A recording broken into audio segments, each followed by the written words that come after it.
জিন্দাবাদ। ধন্যবাদ সবাইকে। আমরা সেই ঐতিহাসিক কথাকে আজকের সবার সম্মানিত প্রধান অতিথিকে বরণ করতে চাই। কথা রাখছি 10% ধাক্কা দিচ্ছি, কথা রাখছি 10% ধাক্কা দিচ্ছি, 10% ধাক্কা দিচ্ছি,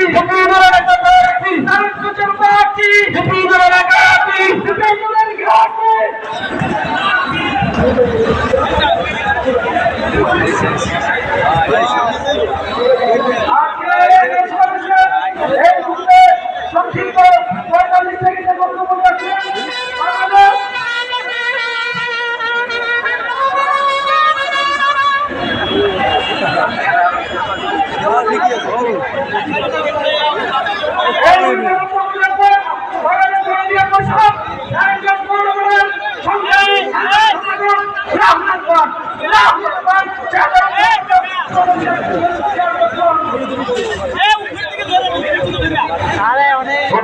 বিশেষ অতিথিবৃন্দ, সম্মানিত সুধীমণ্ডলী, সম্মানিত গণমাধ্যমের আমার বন্ধুগণ এবং আইন শৃঙ্খলায় নিয়োজিত সম্মানিত সদস্যবৃন্দ, সবাইকে আসসালামু আলাইকুম। নারায়ণগঞ্জের বিভিন্ন উপজেলা থেকে আগত গণতান্ত্রিক অধিকার পরিষদ নারায়ণগঞ্জ মহানগরের সদস্যের নেতৃবৃন্দ, আমার রাজপথে লড়াকু সৈনিকেরা যারা দূর দূরান্ত থেকে কষ্ট করে এই প্রোগ্রামকে বাস্তবায়ন করার জন্য এখানে উপস্থিত হয়েছে, সবাইকে আমার লাল শুভেচ্ছা। আমার বিশেষ অতিথিবৃন্দ এবং প্রধান বক্তব্য রাখেন, আমি দু একটি কথা বলি, আমি আমার বক্তব্য শেষ করতে চাই।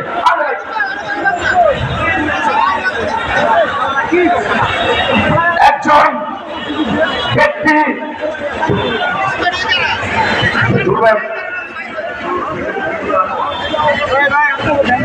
সারা বাংলায় গণতন্ত্র আছে, গণতন্ত্র আছে,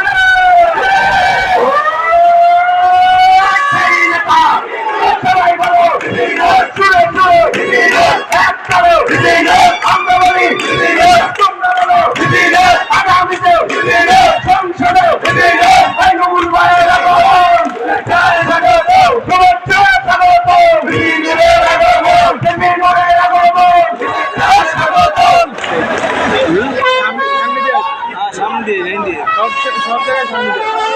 একজন ব্যক্তি কখনো রাষ্ট্রের মালিক হতে পারে না। একটা নির্দিষ্ট পরিবার অথবা কোনো ব্যক্তি রাষ্ট্রের চেষ্টা হতে পারে না। জন্ম দেওয়ার মতো কোনো খামখেয়াল হিসাবে রাষ্ট্র সংগঠিত হবে, রাষ্ট্রের বিভিন্ন অবকাঠামোর গুরুত্বপূর্ণ ব্যক্তিদের অবদান থাকে। শত শত হাজার হাজার লক্ষ লক্ষ শহীদের রক্তের বিনিময়ে এবারে একটি রাষ্ট্রের জন্ম হয়েছে, কিন্তু